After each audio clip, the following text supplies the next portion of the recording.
आज के सेशन में आप कौन से प्रॉब्लम पर काम करना पसंद करोगे?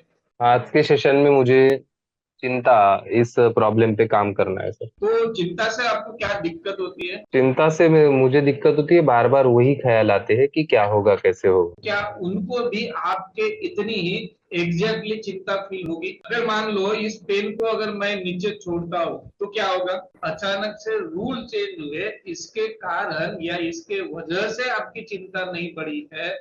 तो ये रूल के बारे में आपने जो सोचा है, रूल के बारे में आप जो सोच रहे हो, इसी सोच के कारण आपकी चिंता बढ़ी कि अगर मैं सबमिट नहीं कर सका तो इसका मतलब है लोग मेरी वैल्यू नहीं करेंगे, और अगर मेरी वैल्यू कम हो जाती है तो इसका मतलब है I am a worthless person. बराबर? तो हम्म। कोड की वैल्यू बढ़ जाएगी क्या? नहीं सर। और हम आरईबीटी के माध्यम से वो जो भी प्रॉब्लम है उसको सॉल्व करने की कोशिश करें। जो भी वॉलेंटियर है अपना प्रॉब्लम प्रेजेंट कर सकते हैं। सुमित, आपका स्वागत है आज के इस सेशन में। अभी कहीं देखो, थोड़ा सा पेशेंस रखिए क्योंकि अभी 1-to-1 सेशन होगा, और ये जैसे एक्चुअल थेरेपी होती है उसी तरह से ये सेशन होगा। तो बीच में आपको बोलना नहीं है, आप अपने नोट्स निकाल सकते हो। जो भी आपको सवाल आते हैं आप पेपर पर लिख लीजिए ताकि भूल ना जाए। और बाद में जैसे सेशन खत्म होगा, ये हार्डली 30 मिनट में सेशन खत्म होगा, और जैसे आपका सेशन खत्म होगा तो आप जितने भी आपको सवाल पूछने हैं सवाल आप पूछ सकते हो। गाइस, सभी से निवेदन है कि अपना अपना माइक अनम्यूट रखे ताकि हमारा सेशन स्मूथली हो। और ये तिथे आता पंखे पंखे लावू नको, राहू दे जरा बंद साईड. आपका थोड़ा सा माइक अनम्यूट कीजिए तो मेहरबानी होगी। स्नेहल, स्नेहल अहिरकर, आपको अपना माइक अनम्यूट करना है। ओके। तो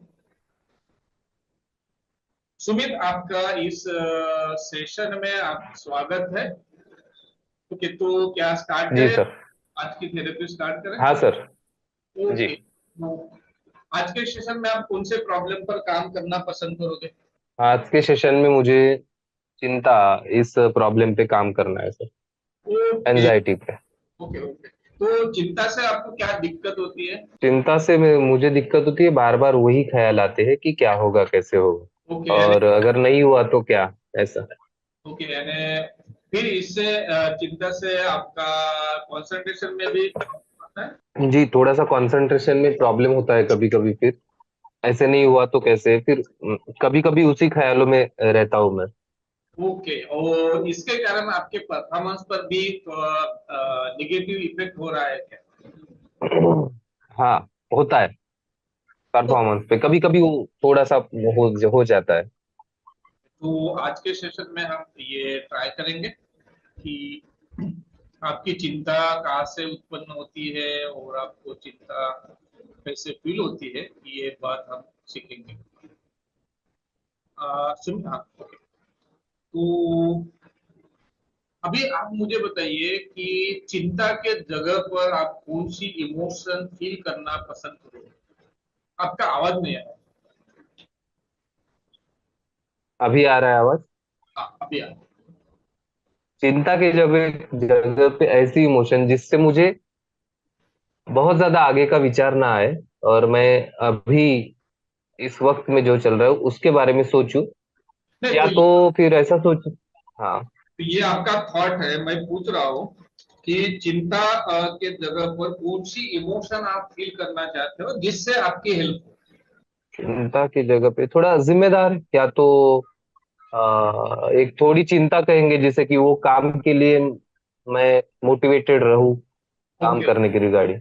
अभी मुझे एक बताइए कि अगर मान लो चिंता के जगह पर आपको हैप्पी और रिलैक्स फील होता है तो क्या इससे आपकी हेल्प होगी?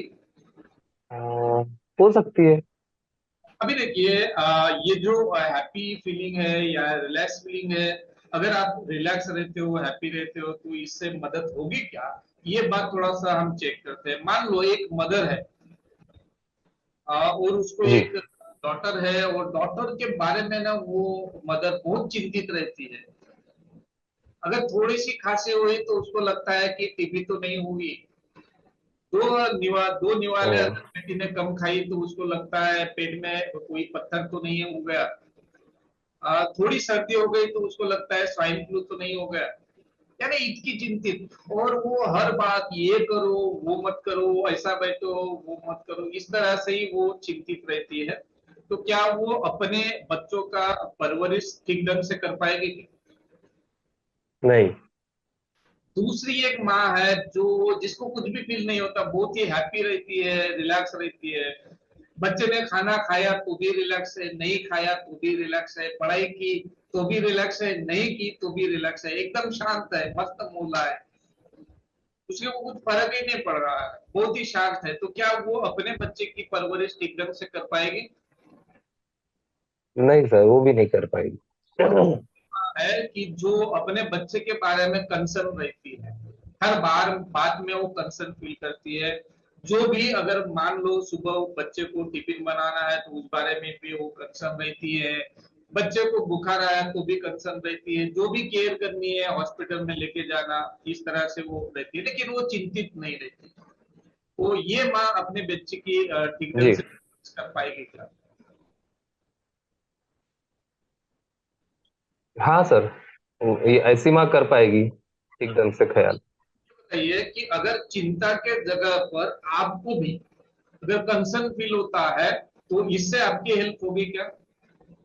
हाँ बिल्कुल हो सकती है, ऐसे मुझे लगता है सर। ओके। हाँ, लेकिन ना मुझे थोड़ा सा एक क्लियरिटी चाहिए, क्या आपको चिंता और फियर में डिफरेंस पता है? नहीं, बताइए सर आप, ओके। और ज्यादा क्लियर हो जाओ। तो मैं आपको चिंता और फियर में क्या अंतर होता है ये मैं बताता हूँ। अभी देखिए कि आप घर से बाहर निकले और जी। रास्ते में आपके सामने टाइगर आ गया, तो क्या होगा? हाँ। आपकी धड़कनें अचानक से बढ़ने लगेगी, आपका पल्पिटेशन बढ़ने लगेगा, आपका जो ब्लड फ्लो है वो बढ़ने लगेगा, साथ में आपके बॉडी में एड्रेनालिन नॉरएड्रेनाफ्रिन का प्रमाण बढ़ जाएगा। और ये बढ़ने के बाद आप या तो फ्लाइट कर सकते हो, फाइट कर सकते हो, या फाइट हो सकते हो। अभी दूसरी बात है, अभी प्लीज अनम्यूट कीजिए, आपको मौका दिया जाएगा बात करने का। रितीश करके है कोई तो सर। रितीश, आपको आवाज सुनाई दे रही है?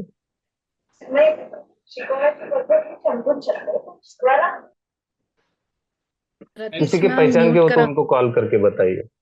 भी नहीं तो सभी को अनम्यूट करना पड़ेगा। चलो अभी कंटिन्यू जी। कर। अभी देखो कि ये है फियर, जिसे हम डर कहते हैं, ठीक है। और चिंता क्या है कि आप एक्चुअल में बाहर नहीं गए हो, एक्चुअल में आपके सामने टाइगर नहीं आया है, लेकिन आपको ये डर लग रहा है, आप सोच रहे हो फ्यूचर के बारे में, अगर मैं गया और टाइगर आ गया तो, अगर टाइगर ने ऐसा, हम्म। तो इसका मतलब है ये चिंता है। ये एक बात हमेशा ध्यान में रखिए, फियर हमेशा रियल डेंजर चीजों के बारे में चीजों से उत्पन्न होता है। फियर हमेशा रियल डेंजर चीजों से ही उत्पन्न होता है, उसे ही हम फियर कहते हैं। और जो इमेजिनल डेंजर होता है उसे हम एंजाइटी कहते हैं। जैसे अभी देखो, ये पेन है, पेन से भी अगर मन में चिंता उत्पन्न होने लगे, पेन से भी मन में डर उत्पन्न होने लगे, तो ये डर नहीं है, क्योंकि ये पेन से हमारा जीवन दो खतरे में नहीं है, पेन से हमारे जीवन को कोई धोखा नहीं है। लेकिन अगर मान लो कि आपके सामने स्नेक आ जाता है, टाइगर आ जाता है, और उस समय जो फील हम्म। होता है वो होता है फियर। तो ये बात क्लियर हो गई। जी। और एंजाइटी, हाँ सर। और फियर को रियल डेंजर भी कहा जाता है, और एंजाइटी को इमेजिनल डेंजर कहा जाता है। साथ में एंजाइटी को अगर पहचानना है तो एंजाइटी की शुरुआत हमेशा इफ और देन के साथ होती है, अगर ऐसा हुआ तो, ऐसा नहीं हुआ तो। और साथ में एंजाइटी क्या होती है कि निगेटिव प्रेडिक्शन ऑफ फ्यूचर होती है, कि फ्यूचर के बारे में नकारात्मक विचार करना, कि भविष्य में मेरे साथ, मेरे घर वालों के साथ, या इस दुनिया में कुछ तो भी बड़ी बुरी घटना होगी, या निगेटिव प्रेडिक्शन ऑफ अदर्स, दूसरों के साथ, और निगेटिव प्रेडिक्शन ऑफ सेल्फ। तो इसी को चिंता कहा जाता है। ओके। तो अभी मुझे बताइए कि चिंता को कंसर्न में बदलने में आपका मोटिवेशन कितना है? अगर 0 से 10 अंक अगर आप अपने मोटिवेशन को देना चाहते हो तो कितना अंक दोगे अपने मोटिवेशन को? और मोटिवेशन का अर्थ क्या होता है कि ये जो हम गोल सेट कर रहे हैं, इस गोल पर आप काम करने के लिए कितने उत्साही हो। हम्म। तो 10 सर। ओके गुड, तो हम आगे बढ़ सकते हैं। तो आज का सेशन का गोल आप लिख लीजिए, to feel concern but sorry to feel concern but not anxious. To feel concern but not anxious. अभी सुमित, मुझे ना कोई भी एक रिसेंट में आपके साथ में घटित हुई ये घटना बताइए कि जहां पर आपको एंजाइटी फील हुई, कोई भी घटना चलेगी। रिसेंट यानी कितने वक्त पहले की? मिनिमम 1 महीने के पहले की, 1 हफ्ते के पहले की। जी। तो एक्चुअली मैं साइकोलॉजी में पीएचडी कर रहा हूँ सांगली मेघे में, और वहां पे मैंने सिनॉप्सिस सबमिट कर दिया है। सबमिट करने के बाद में अभी थेसिस सबमिट करने की बारी है।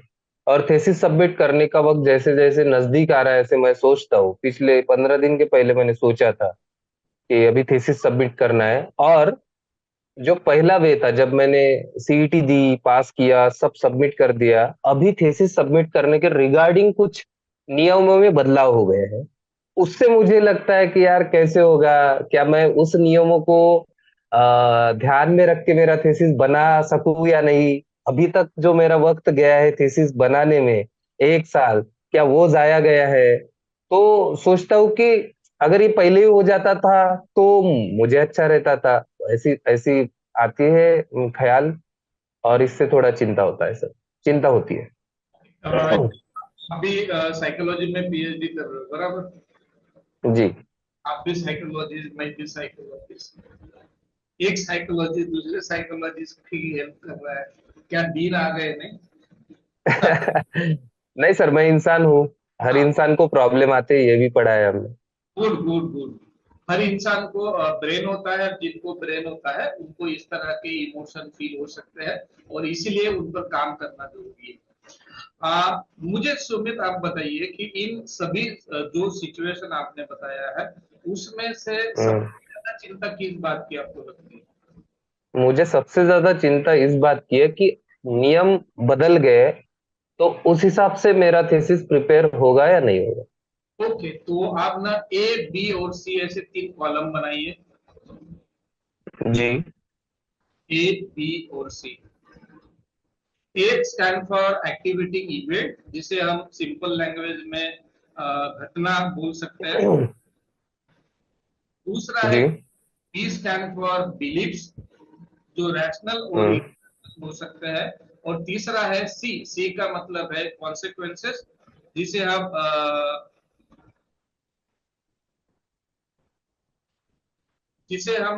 कॉन्सिक्वेंसेस कह सकते हैं। जो भी सवाल मैसेज में आ रहे हैं उनका जवाब जैसे ही ये सेशन खत्म हो जाएगा तब मैं आपको दूंगा। ओके, तो ए में आप लिखिए सुमित जी। कि अचानक से रूल चेंज होने के कारण, हम्म। अचानक रूल चेंज होने के कारण मेरी सिनॉप्सिस एक्सेप्ट होगा या नहीं? थीसिस। हाँ, मेरा थीसिस, थीसिस।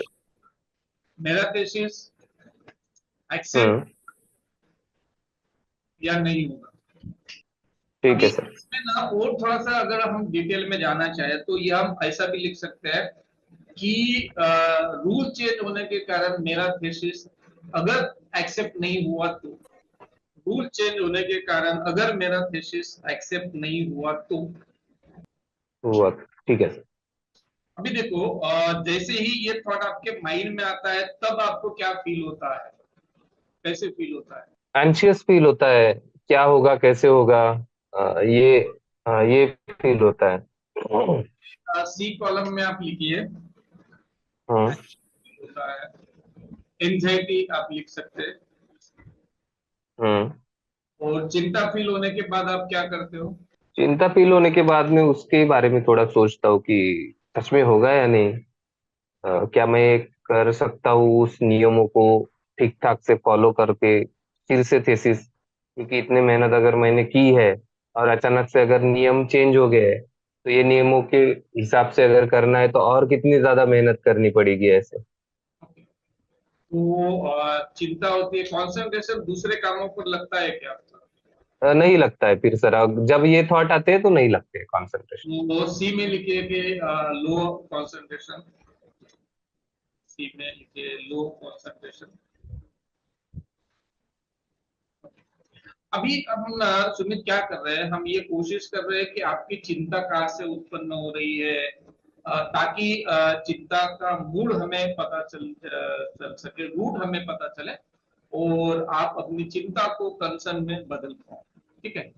हम्म। अभी अगर मान लो कि ये रूल चेंज नहीं होते तो क्या आपको चिंता होती? नहीं। तो इसका मतलब ये है कि ये जो रूल चेंज हुए उसी के कारण आपको चिंता हो रही है, बराबर है? जी। इसमें कोई डाउट है, नो। शंका है? बिल्कुल नहीं सर। एकदम क्लिस्टल क्लियर है। यस, क्रिस्टल क्लियर है। ओके, तो थोड़ा सा ना हम चेक करते हैं कि आपकी बात सच में सच है क्या। तो अगर मान लो आप ही के जैसे आपके 10 दोस्त हैं और उनकी भी सेम सिचुएशन है, हम्म। अगर मान लो उनकी भी सेम सिचुएशन है, तो क्या उनको भी आपके इतनी ही एग्जैक्टली चिंता फील होगी? हो सकती है सर। हो सकती है, लेकिन एग्जैक्टली होगी क्या? नहीं, उतनी नहीं होगी जितनी मुझे हुई है, शायद किसी को कम हो, किसी को ज्यादा हो सकती है। हाँ, यानी इसका मतलब है किसी को बहुत ज्यादा एंशियस फील हो सकता है, किसी को आपके इतना एंशियस फील हो सकता है, किसी को हम्म। टेंशन फील हो सकता है, बराबर? जी। अभी मेरे हाथ में ये पेन है, हाँ। अगर मान लो इस पेन को अगर मैं नीचे छोड़ता हूं तो क्या होगा? वो नीचे गिरेगा। सच में ऐसा होगा क्या? हाँ। अभी मैं ग्रेविटी के कारण नीचे गिरेगा। हाँ बराबर, आपने बराबर, आप करके देखो तो। जी। आपने भी नीचे तो गिरा। जूम मीटिंग में जितने भी लोग हैं वो भी करके देखिए, तो किसी का पेन ऊपर जाता है क्या तो बताइए। मिनल जी ने किया है, पेन आपका ऊपर गया है। हाँ, हर्षल ने भी किया है, नहीं सभी का पेन नीचे ही है। अभी इसका मतलब है कि रास्ते पर चलने वाले भिखारी ने भी किया तो पेन नीचे गिरेगा, और दुनिया में सबसे ज्यादा जिसके पास पैसा है उसने भी किया तो भी पेन नीचे गिरेगा। भिखारी ने या किसी भी व्यक्ति ने किया, साइंटिस्ट ने किया तो भी नीचे गिरेगा। इससे हमें क्या सीखने को मिलता है, अगर घटना सेम है, सिचुएशन सेम है, तो परिणाम सेम होते हैं। जी। लेकिन आपके इसमें तो नहीं हो रहे हैं, किसी को आपसे ज्यादा एंजाइटी हो रही है, किसी को आपसे कम हो रही है, किसी को आपके इतनी हो रही है, तो ऐसा क्यों? घटना तो सेम है। हाँ सर, मेरे जो दोस्त है शायद उस बारे में अलग अलग सोच सकते हैं, हाँ, इसीलिए उनको उस तरह से चिंता हो सकती है, ऐसे लगता है मुझे। बिल्कुल सही आपने जवाब दिया। इसका मतलब ये है कि अचानक से रूल चेंज हुए, इसके कारण या इसके वजह से आपकी चिंता नहीं बढ़ी है। तो ये रूल के बारे में आपने जो सोचा है, रूल के बारे में आप जो सोचते हो, इसी सोच के कारण आपकी चिंता बढ़ी है। जी। तो पहले तो आपको ये लगता था कि रूल बढ़े इसीलिए चिंता बढ़ी, लेकिन अभी आपको ये बात हम्म। कि चिंता रूल बदलने के कारण नहीं, तो रूल के बारे में इरेशनल सोचने के कारण आपकी चिंता बढ़ी है। जी। ये बात आपके लिए गुड न्यूज है या बैड न्यूज है? मेरे सोच के कारण चिंता बढ़ी तो ये गुड न्यूज है, ऐसे लगता है मुझे। और गुड न्यूज क्यों है? क्योंकि अगर मैं जिसे मेरे जो दोस्त को थोड़ी कम चिंता हुई, अगर मैं वैसे सोचता तो मुझे कम होती थी, यानी मेरी सोच शायद मैं बदल सकता हूँ, ऐसे लगता है मुझे। एग्जैक्टली, और साथ में आपको ये भी बात बता दूं कि ये गुड न्यूज इसलिए भी है, भूतकाल में जो भी घटनाएं घटित हुई उन सारी घटनाओं को आप चेंज कर सकते हो क्या? नहीं। जो भविष्य में घटनाएं घटित होने वाली है, क्या उन घटनाओं को कंट्रोल कर सकते हो क्या? नो। लेकिन इन घटनाओं के बारे में आपकी जो सोच है वो आप चेंज कर सकते हो कि नहीं? हाँ सर। और इसीलिए ये गुड न्यूज है। ठीक है। अभी विचार को चेंज तो करना है, लेकिन कौन से विचार को चेंज करेंगे तो उसको पहले फाइंड आउट करना पड़ेगा, बराबर। जी। तो आप मुझे बताइए कि अचानक से अगर मान लो रूल चेंज होते हैं तो इसका क्या अर्थ आप लगाते हो, इसके बारे में आप क्या सोचते हो? इसका अर्थ मेरे हिसाब से ऐसा है कि रूल चेंज हुए तो मैं कर पाऊंगा या नहीं कर पाऊंगा। अगर उतने वक्त में मैंने अगर नहीं किया तो शायद ऐसे हो सकता है मैं पीछे रह जाऊं, और पीछे रहने का कारण होगा मेरा कि मैं उस हिसाब से बिहेव नहीं कर सका, उस हिसाब से मैं उतना ज्यादा ये नहीं है मुझ में, ऐसे लगे। ओके, मैं थोड़ा सा ना आपकी क्विकली हेल्प करने की कोशिश करता हूँ कि अचानक से अगर इस तरह से रूल चेंज होते हैं तो इससे क्या प्रूव होता है कि अगर सच में ऐसे रूल चेंज हुए तो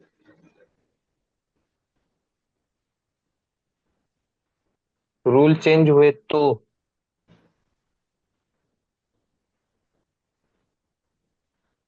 आप क्या सोचते हो? रूल चेंज हुए और मैं नहीं कर पाया तो ऐसे सोचता हूँ मैं। तो बी में आप लिख लीजिए, हम्म। चेंज होने के कारण हाँ। अगर मैं नहीं कर सका तो, रूल चेंज होने के कारण अगर मैं नहीं कर सका तो, अगर मान लो कि सच में आप नहीं कर सके तो इसका क्या अर्थ होगा? इसका अर्थ होगा कि मैं पीछे रह जाऊंगा उतना ज्यादा। तो आप एक डाउनवर्ड एरो निकाल के आप नीचे लिखिए कि मैं पीछे रह जाऊंगा।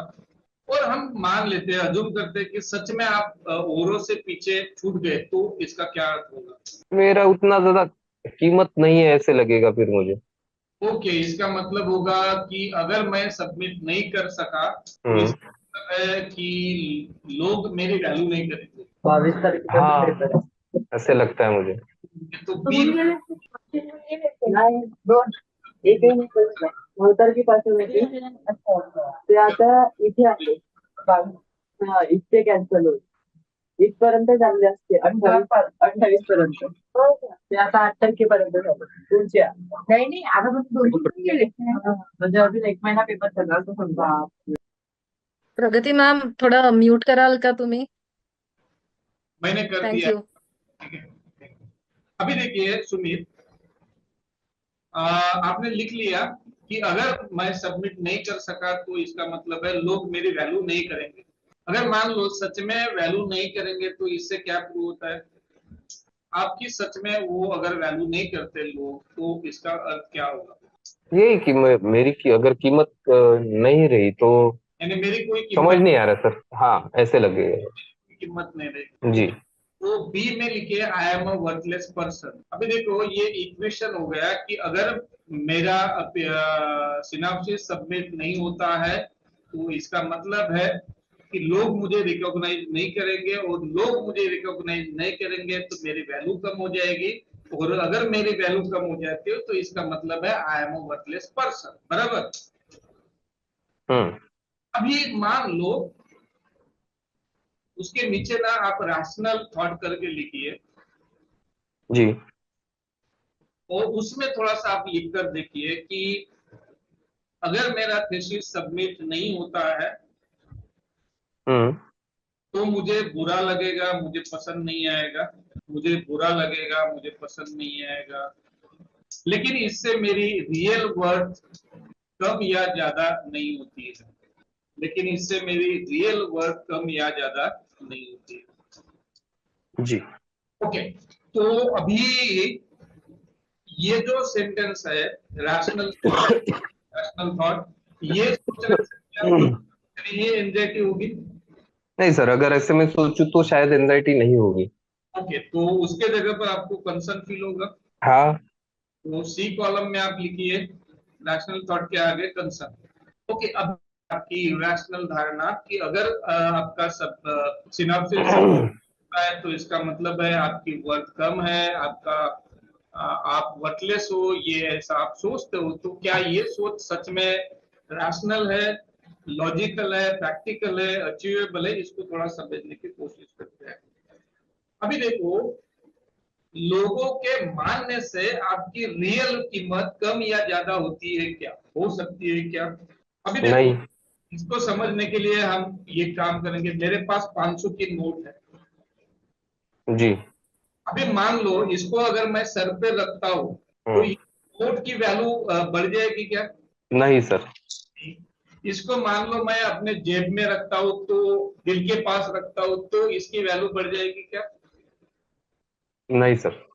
मान लो इसको मैं किसी भगवान के पास चरणों में रखता हूँ, तो इसकी वैल्यू बढ़ जाएगी क्या? नहीं। अगर मान लो इसको मैं अपने पैरों के नीचे रोनता हूँ, तो क्या इसकी वैल्यू कम हो जाएगी? नो। तो इसका मतलब है लोगों के मानने या ना मानने से आपकी रियल कीमत कैसे क्या कम होती है। अब मुझे बताइए, इंसान की कीमत कैसे नापते हैं, किससे नापते हैं? जैसे अगर आपको जमीन नापना हो तो आप टेप मीटर से नापते हो। आपको जी। हाइट, आपको वेट नापना हो तो किलोग्राम से नापते हो। आपको पानी नापना हो तो आप लीटर से नापते हो। आपकी मोबाइल की जो मेमोरी है उसकी कैपेसिटी नापना हो तो केबी, जीबी और टीबी में नापते हो। सूरज हम्म। तो रोशनी आती है, उसकी स्पीड नापनी हो तो किलोमीटर पर सेकंड से नापते हो। तो इसी आधार पर आप इंसान की कीमत नापने के लिए आपके पास कोई यूनिट है क्या, यूनिवर्सल यूनिट है क्या? नहीं सर। तो फिर आपको कैसे पता कि आपकी कीमत कम होती है या ज्यादा होती है? आपको कैसे पता? अगर हम मेजर ही नहीं कर सकते तो फिर पता कैसे चलेगा? क्योंकि देखो, आपको अगर ये बताना है कि आपका वेट आपके वाइफ के वेट से कम है, तो दोनों को एक ही तराजू पर तोलना पड़ेगा, हाँ। बता सकते हो। लेकिन इंसान की कीमत हम नाप ही नहीं सकते, तो कम और ज्यादा कैसे हो सकती है? जी। दूसरा, ये जो रियल वर्थ है, किसी के कहने से, किसी के मानने से कीमत कम या ज्यादा नहीं होती। सभी इंसान की कीमत इक्वल होती है, क्योंकि सभी इंसान इंसान है और किसी भी इंसान की कीमत हम नाप नहीं सकते। दूसरा जी। है परस्यू वर्थ। परस्यू वर्थ का मतलब क्या है कि दूसरों के नजरों में आपकी कीमत कम या ज्यादा हो सकती है। जैसे मान लो, आप अगर चाहते हो अपने आप की कीमत लगाना, तो 0 से 100 में आप कितने नंबर दोगे अपने आप को? 100। 100। और अगर आप अपने पिताजी को पूछते हो, फादर को पूछते हो कि उनके नजरों में आपकी कीमत कितनी है, तो वो कितने अंक देंगे? 100। 100। और माता जी को पूछते हो तो? 100। और मान लो आप अपने दोस्त को पूछते हो तो? शायद 90। 90। और उसके थोड़ा सा दूर के दोस्त को पूछते हो तो? 70। इसका मतलब क्या है, आपकी कीमत लोग अलग अलग आंकेंगे, जी। उनके हिसाब से, उनके उनके नीड के हिसाब से। आप भी जी। वही करते हो, क्योंकि आपके नजरों में सभी लोगों की कीमत इक्वल है क्या? नहीं है। लेकिन लोगों के मानने और ना मानने से आपकी रियल वैल्यू ये कम और ज्यादा नहीं होती है, बराबर? जी। वैल्यू होती है स्किल वर्क। स्किल वर्क का मतलब क्या है कि अगर मान लो कोई प्रोफेसर है और उसी कॉलेज में कोई प्रिंसिपल है, तो प्रिंसिपल की वर्क प्रोफेसर के वर्क से ज्यादा होगी। अगर जी। कोई प्यून है तो प्यून की वर्क उस प्रिंसिपल के वर्क से थोड़ी कम होगी। ठीक है। तो ये है पर स्किल वर्क। स्किल वर्क को हम बढ़ा सकते हैं या घटा सकते हैं। मान लो अगर आपको पीएचडी अवार्ड मिला तो आपकी थोड़ी सी स्किल वर्क बढ़ जाएगी। जिनकी हम्म। पीएचडी उनके ऊपर आप चले जाओगे। लेकिन जी। इंसान ही रहता है, उसकी रियल वैल्यू ना कम होती है और ना बढ़ती है, वो कांस्टेंट होती है, इक्वल होती है। तो अभी आप मुझे जी। बताइए कि अगर आपका सिनॉप्सिस सबमिट नहीं होता है, तो इससे आपकी रियल वर्थ सच में कम हो सकती है क्या, होती है क्या? नहीं होती है सर। फिर भी आप अपने आप को मानते हो। कि नहीं आपकी रियल वर्थ कम होती है, तो ऐसा मानना आपके लिए हेल्पफुल है क्या? नहीं, ऐसा मानना हेल्पफुल नहीं रहेगा सर मेरे लिए। अभी ये जो सोच है कि अगर मेरा सिनॉप्सिस सॉरी मेरा thesis सबमिट नहीं होता है तो इसका मतलब है कि I am a worthless person, ऐसे मानने से आपका मोटिवेशन बढ़ता है क्या? नहीं, उल्टा कम होता है उससे। तो कि ऐसे अपने आप को वर्थलेस मानने से मोटिवेशन बढ़ता हो तो ये टी शर्ट खरीद लीजिए और उस पर ठप्पा लगवा दीजिए कि I am a worthless person. लेकिन हेल्प नहीं होगी, बराबर? जी। तो तब भी फिर आप क्यों सोचते हो ऐसा कि अगर ये हुआ तो इसका मतलब है कि I am a worthless person?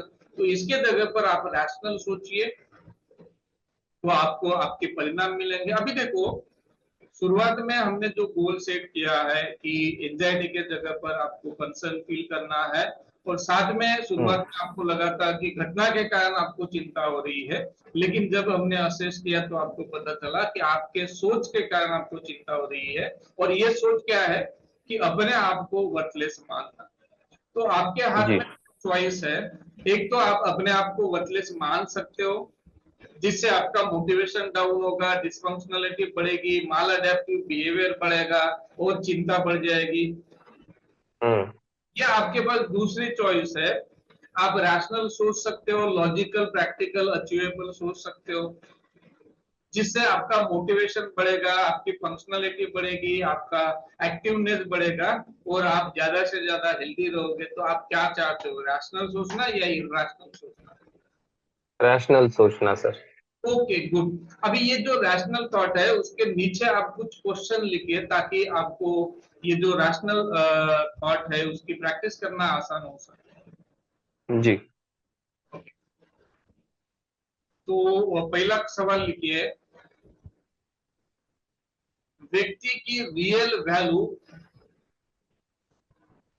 नापने के लिए मेरे पास यूनिवर्सल यूनिट है क्या? व्यक्ति की रियल वैल्यू नापने के लिए मेरे पास यूनिवर्सल यूनिट है क्या?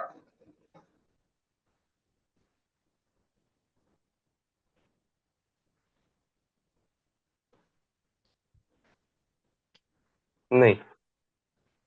दूसरा सवाल लिखिए, अपने आप को जी। वर्थ मानने से मुझे बेनिफिट होता है क्या? अपने आप को वर्थलेस मानने से मुझे बेनिफिट होता है क्या?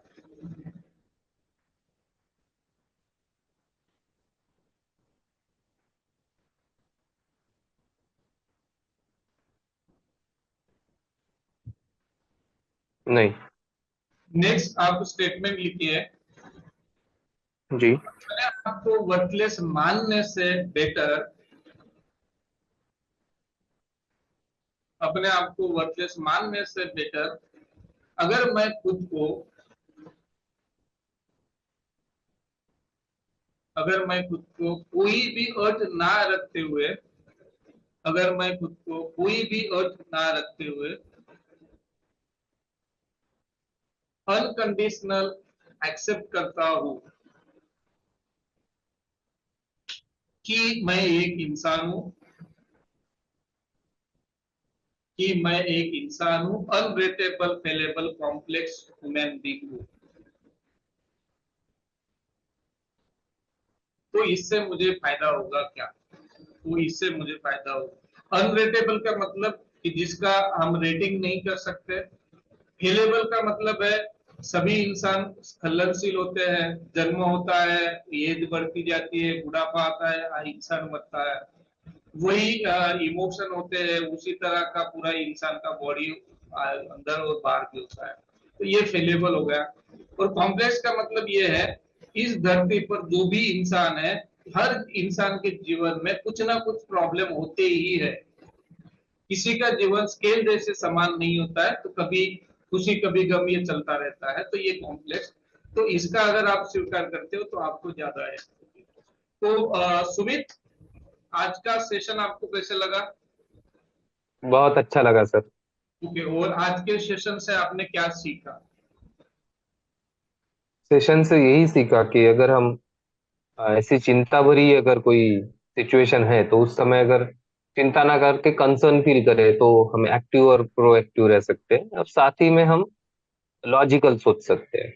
ओके।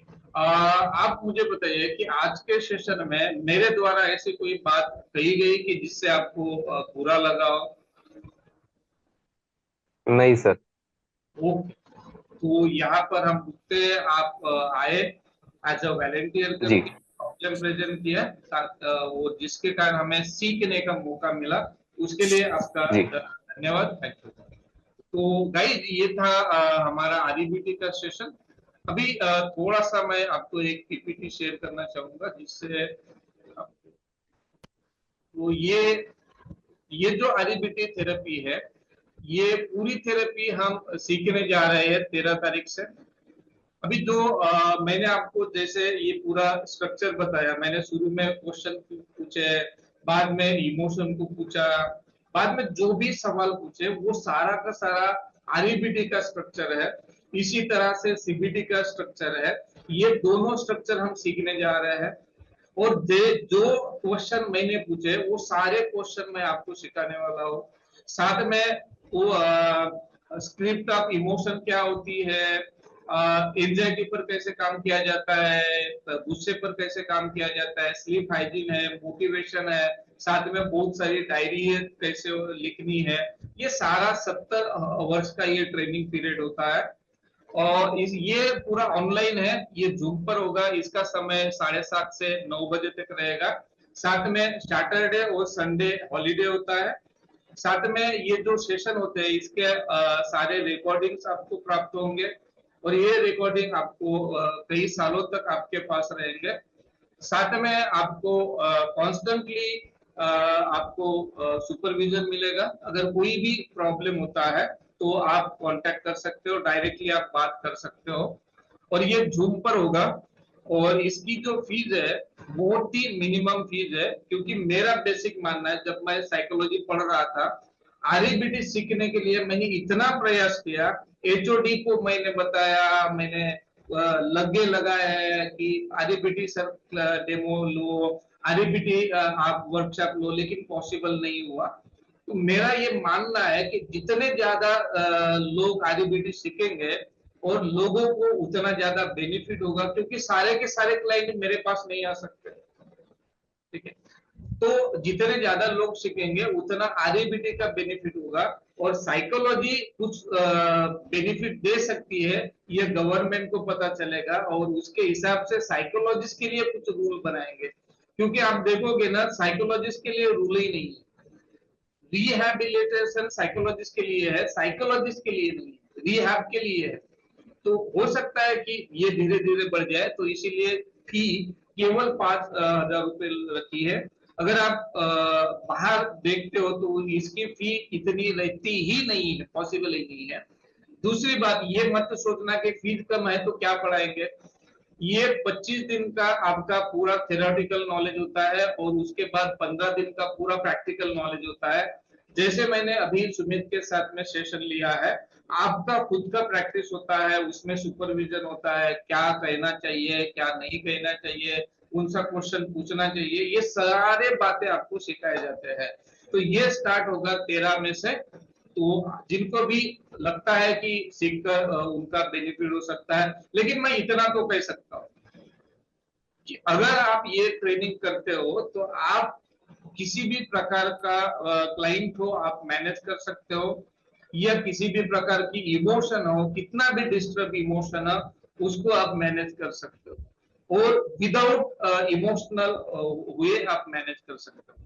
अगर आप आज 12 बजे तक अगर आप फी सबमिट करते हो, अगर एडमिशन लेते हो, तो आपको 500 रुपए डिस्काउंट मिलेगा। 4,500 ही पे करना पड़ेगा। और ये गूगल पे नंबर है, जिनको भी पे करना है, एडमिशन लेनी है, आप ले सकते हो। और या कोई भी बात करनी है तो आप आपके पास जो भी मैसेज आया है उसमें जो नंबर है उस पर आप कॉल कर सकते हो। ये सिर्फ गूगल पे का नंबर है। तो गाइस, अभी सेशन ओपन होता है क्वेश्चन एंड आंसर के लिए। इसका स्क्रीनशॉट या अपने बुक में नोट कीजिए ताकि मैं ये ओपन बंद कर दूं।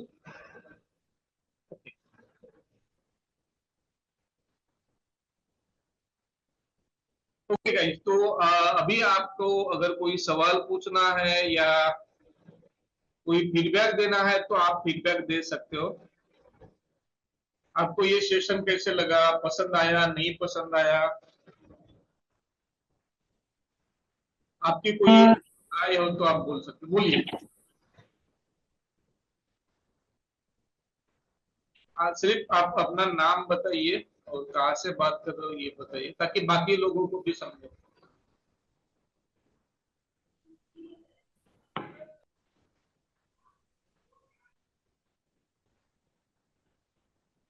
ओके, बालू जी आपको सेशन कैसे लगा? सर मुझे वो सेशन तो बहुत अच्छा लगा, ओके, लेकिन जो अभी जो अपने क्लाइंट जो थे उनका नाम क्या है? हाँ, सुमित ना? सुमित हाँ।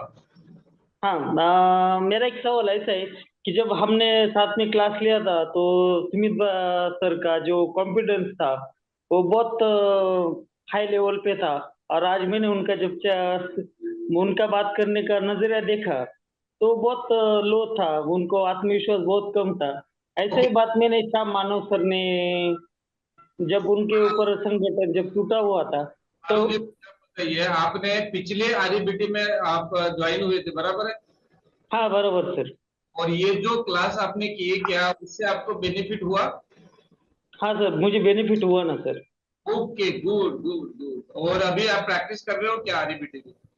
हाँ प्रैक्टिस कर रहा हूँ सर, लेकिन जो सुमित सर का जैसा मुझे प्रॉब्लम नजर आया वैसा ही क्या होता है, वैसे प्रॉब्लम मुझे कभी कभी होता है कि हमारा सेल्फ अवेयरनेस बहुत कम हो जाता है। नहीं तो हम ऐसे कंप्यूटर। सिचुएशन में आपको बोला है कि मुझे कॉल कीजिए, मेरे साथ व्हाट्सएप पर बात कर सकते हो या डायरेक्ट कॉल कर सकते ओके ठीक। हो। ओके, और कोई So, है? Meenal, I am Meenal. I want to ask you one thing. Being a demo session, it went very smoothly. But there are certain situations, certain place. For example, myself only. I am always confused. I am always going through number of things. So I think on a positive side, but yet there are possibilities कि ये होगा कि नहीं होगा. Two things, na dilemma is always there in our mind.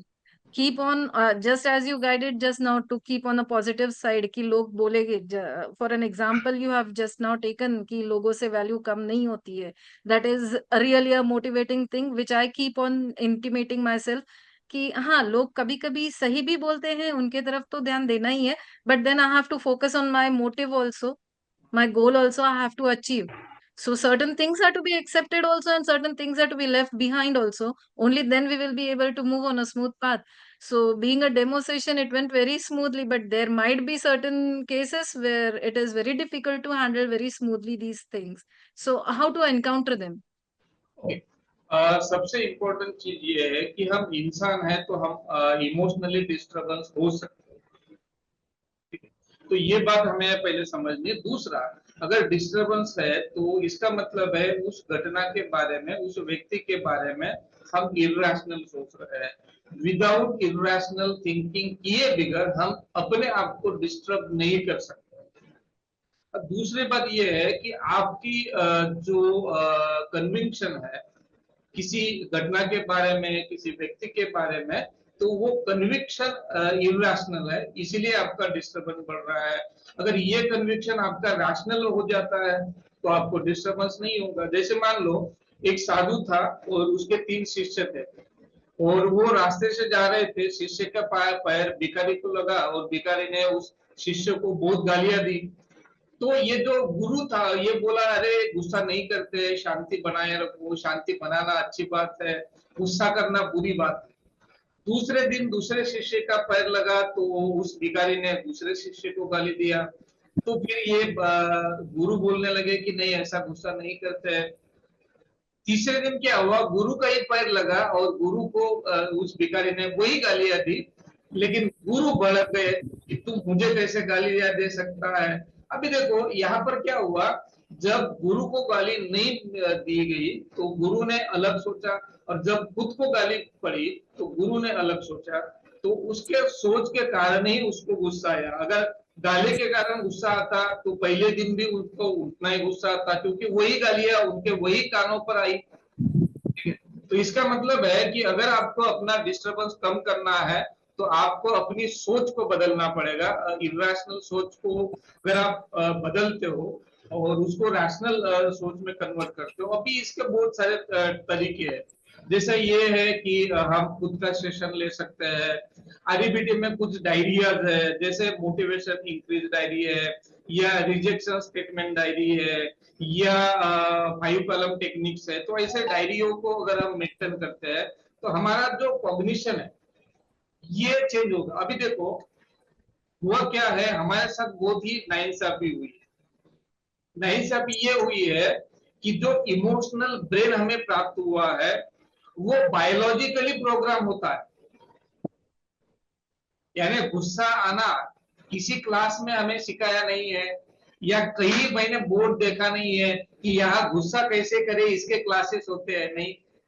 क्योंकि ये जो emotion है चाहे वो हेल्दी हो या अनहेल्दी हो, वो लिम्बिक सिस्टम में प्रोग्राम होके ही आते हैं। सिस्टम सॉफ्टवेयर करके ही काम आता है। लेकिन ये जो न्यू कॉर्टिकल ब्रेन के जो फंक्शंस होते हैं, जैसे शांत रहना, शांति से बात करना, बैलेंस रखना, सोशल नॉर्म का ध्यान रखना, ये सारे बातें हमारे न्यू कॉर्टिकल में होते हैं और ये प्रोग्राम नहीं होते हैं, इसे हमें प्रोग्राम करना पड़ता है। तो इसका मतलब क्या है कि अगर मान लो कि आपको ये पॉसिबल नहीं हो रहा है, आपको डिस्टरबेंस मैनेज नहीं हो पा रहा है, तो इसका मतलब सिंपल इतना ही होता है कि आपके पास रैशनल टूल्स नहीं है, रैशनल किट नहीं है। अगर ये रैशनल किट आपके पास आती है तो आप अपने इमोशन मैनेज कर पाते हो और पा सको। Thank you, sir. Thank you so much. Means we can have more than one setting with a person if they are coming with their problems to us using REBT. म्हणजे एकापेक्षा जास्त sessions घेऊ शकतो आपण. एका याच्यात कव्हर होईल याचं हे नाही. अभी ये डिपेंड होता है कि प्रॉब्लम कितना सीवियर है, प्रॉब्लम क्या है। या जैसे ये जो कोर्स है, ये कोर्स 25 यानी 30 दिन का कोर्स है, 70 घंटे का कोर्स है। तो इसमें क्या होता है कि आपको स्टेप बाय स्टेप सिखाया जाता है। तो ये हो गया ट्रेनिंग, यानी आप खुद सीखोगे किसका मतलब क्या है। दूसरा है कि अगर पर्सनल सेशन लेना है तो वो क्या होता है कि प्रॉब्लम क्या है। जैसे मान लो एक केस थी ब्रेकअप की, यानी लड़के ने बोला कि जा मैं तुझसे शादी नहीं करती, तो लड़की डिप्रेशन में हो गई, तो उसको सिर्फ 2 सेशन लग गए। 2 सेशन में वो ठीक, क्योंकि वो सिचुएशनल था और वो ज्यादा लॉन्ग टर्म नहीं था, तो उसको बेनिफिट मिला। तो ये डिपेंड होता है पर्सन टू पर्सन और प्रॉब्लम टू प्रॉब्लम। लेकिन 2 session. Thank you, sir. Yeah, thank you so much for your valuable guidance. It was really very informative, and it will help us in the exams also. While writing the answers, some points are there which will be like I will be recalling your points. We can add in it.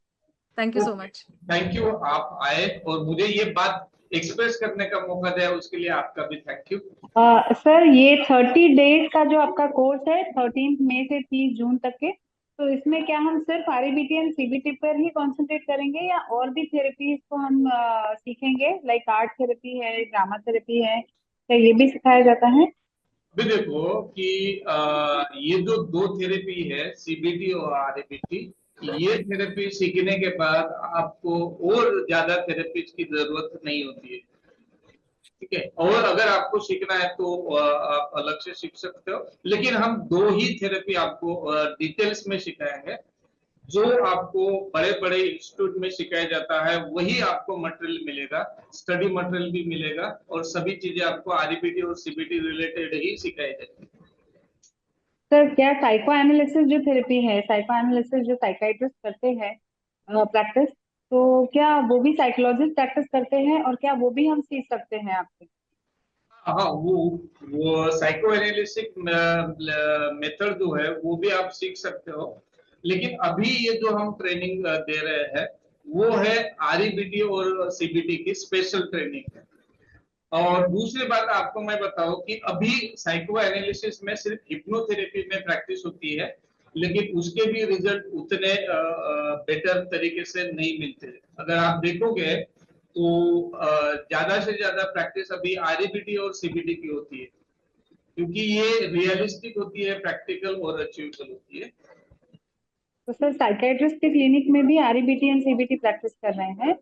हाँ बिल्कुल, psychiatrist तो recommend करते हैं ना। मेरे पास अभी India के बाहर के भी क्लाइंट है कि जिनको सीबीटी रिकमेंड करते हैं और वो इंडिया में आकर थेरेपी लेते हैं, क्योंकि वहां के रेट बहुत ज्यादा है।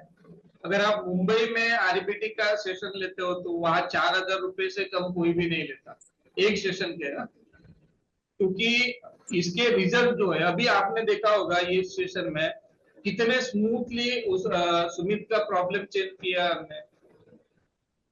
इसी तरह से अगर आप कुछ सेशन लेते हो तो उसकी पर्सनालिटी पूरी चेंज हो जाती है। तो इसके इसी कारण ना आरईबीटी और सीबीटी थेरेपी बहुत ही पॉपुलर है और रिजल्ट ओरिएंटेड। Okay sir. तो सर ये ऑनलाइन जो आप लेंगे तो ये इसमें हमारे सेशंस आप मतलब जैसे अभी हमने सुमित सर के साथ में कंडक्ट किया सेम एज वैसे ही हमारे फिर प्रैक्टिकल सेशंस होंगे कि प्रॉपर हमको कैसे डीप तक के जाना है ये सिखाया जाएगा? नहीं, तो ये जो अभी मैंने लिया तो ये मेरी प्रैक्टिस हुई ना, तो इसी प्रकार क्या होगा, आपको प्रैक्टिस करनी पड़ेगी, आपको क्लाइंट पर करना पड़ेगा, आपको क्वेश्चन बताए जाएंगे, आपको पूरा स्ट्रक्चर सिखाया जाएगा और छोटे छोटे टास्क पर आपको पहले काम सिखाया जाएगा, जैसे गोल सेटिंग क्या होता है, बाद में एबीसी लिखना, बाद में आपको डिस्पुटेशन फाइल कैसे यूज करनी है, उसके बाद में आपको ये सिखाया जाएगा कि सीबीटी में कैसे प्रैक्टिस करनी है, आरईबीटी में कैसे गोल सेटिंग और होमवर्क सभी आपको सिखाया जाएगा। तो सर यही जब हम लोग ऑनलाइन आपके साथ जुड़ेंगे क्योंकि मैं अमरावती से हूँ तो डेफिनेटली ऑनलाइन ही मुझे आपके साथ जुड़ना है, तो यदि मैं आपके साथ जुड़ती हूँ तो क्या आप ये प्रैक्टिकली मुझसे करवा के लोगे ऑनलाइन सेशन में भी so that I can learn it? बिल्कुल बिल्कुल, अभी ये सिमरन है, उन्होंने अभी पिछले बार बैच में वो ज्वाइन हुई थी, तो उनसे पूछते हैं, बहुत सारे लोग हैं कि जो पहले ज्वाइन हुए थे। सिमरन, हेलो सिमरन, अभी हाँ, तो आपका आवाज, हेलो सिमरन,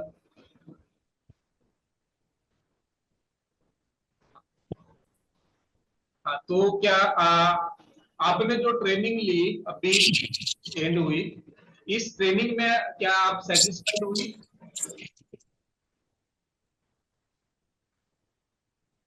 शायद इंटरनेट का इशू है। क्या मेरा आवाज आ रहा है? हाँ हाँ आ रहा है। जी जी सर, मेरा आवाज आ रहा है? हाँ आ रहा है ना, बात की। आप कहाँ से बात कर रहे हो वो बताइए और आप बात कीजिए।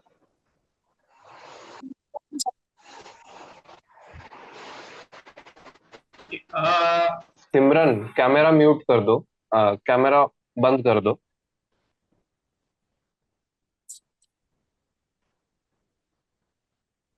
जी सर, आप एक बार फिर से सवाल पूछेंगे? हाँ, सवाल ये था कि जो आपने पिछली ट्रेनिंग ज्वाइन की थी उसमें आपकी प्रैक्टिस कैसे हुई और वो ट्रेनिंग आपकी कैसे हुई?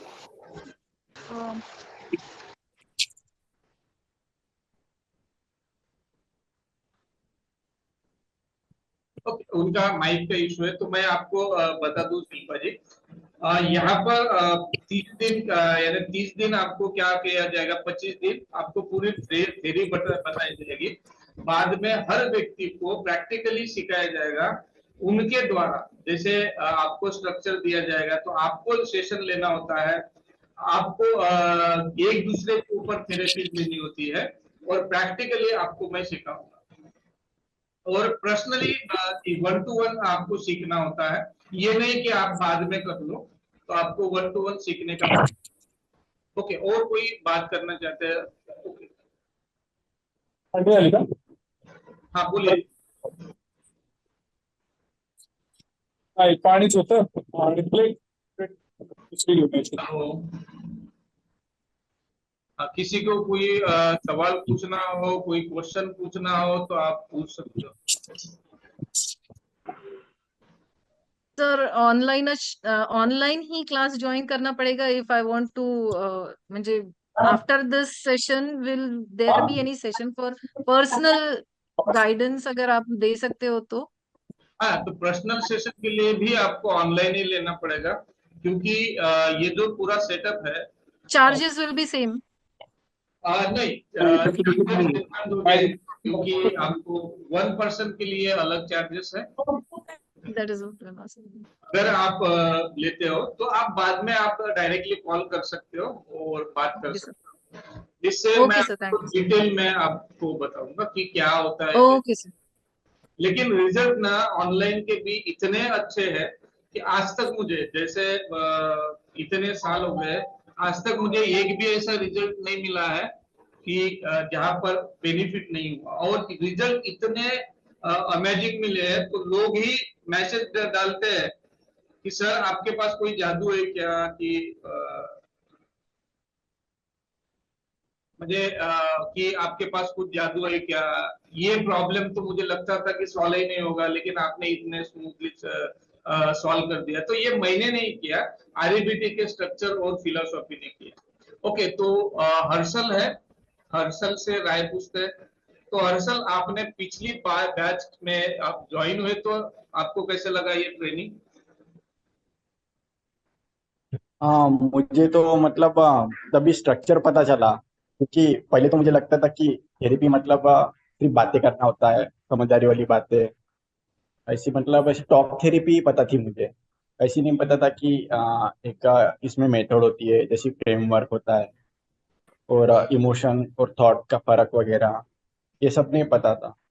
और मैंने मेरे खुद के प्रॉब्लम पर भी ये अप्लाई किया है। जैसी एंजाइटी का प्रॉब्लम था मुझे, परफॉर्मेंस का, तो मैं अभी रैशनली सोचता हूँ उसके बारे में। और आप भी साइकोलॉजिस्ट हो, बराबर साइकोलॉजी की पढ़ाई कर रहे हो? हाँ, क्लिनिकल साइकोलॉजी ओ, साइंस में। उसके बाद जो दीप्ति, दीप्ति दीप्ति आप अपना माइक अनम्यूट कर सकते हो।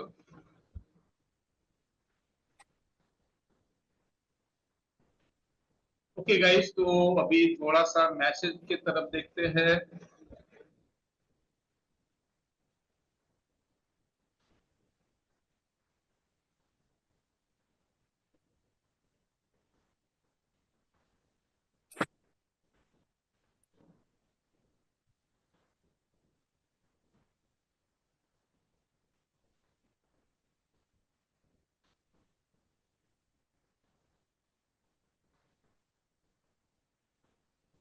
ओके गाइस, तो मेरे ख्याल से सभी के सवाल खत्म हुए हैं। तो मैं आशा करता हूँ कि आपको ये सेशन पसंद आया होगा। सबसे इम्पोर्टेंट चीज कि स्वप्निल सर ने ये मौका उपलब्ध करके दिया, उसके लिए स्वप्निल सर का मैं धन्यवाद व्यक्त करता हूँ उनके बारे में। और आप सभी लोग आए, जुड़े और हमें सीखने का मौका प्रदान किया, उसके लिए आप सभी का धन्यवाद। अगर आप चाहते हो कि इस ट्रेनिंग को सीखना है और ट्रेनिंग को ज्वाइन करना है, तो और आप चाहते हो कि 500 रुपये आपके बचे, तो आप इमीडिएटली जो आपको नंबर दिखाया गया था स्क्रीन पर, वहां पर आप गूगल पे कर सकते हो, फोन पे कर सकते हो और इस ट्रेनिंग को ज्वाइन कर सकते हो। तो गाइस, यहाँ पर रुकते हैं, मिलेंगे इसी तरह के नेक्स्ट सेशन से। और आपको भी, अगर आपके 10-15 अगर दोस्त है और इसी तरह से अगर आप कोई सेशन ऑर्गेनाइज करना चाहते हो, आप अपने बच्चों के लिए, कॉलेज के लिए या कोई प्रोफेशनल टीम के लिए, तो फ्री ऑफ कॉस्ट में मैं आपको उपलब्ध करवा के दे सकता हूँ। तो आप सभी लोग आए, मेरी बातें आपने सुनी, इसके लिए आप सभी का धन्यवाद। थैंक यू, गुड नाइट, मिलते हैं ट्रेनिंग में, तब तक के लिए bye bye. Okay sir, good night. Good night, good night.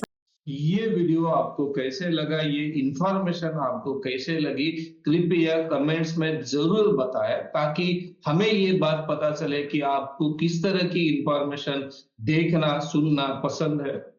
और ये वीडियो औरों को भी ज्यादा से ज्यादा शेयर करें, वीडियो को लाइक करें। और अभी तक अगर आपने इस चैनल को सब्सक्राइब नहीं किया हो तो अभी इस चैनल को सब्सक्राइब करें। मिलते हैं नेक्स्ट वीडियो में नई इंफॉर्मेशन के साथ में। तब तक के लिए रैशनल सोचे, हेल्दी रहे।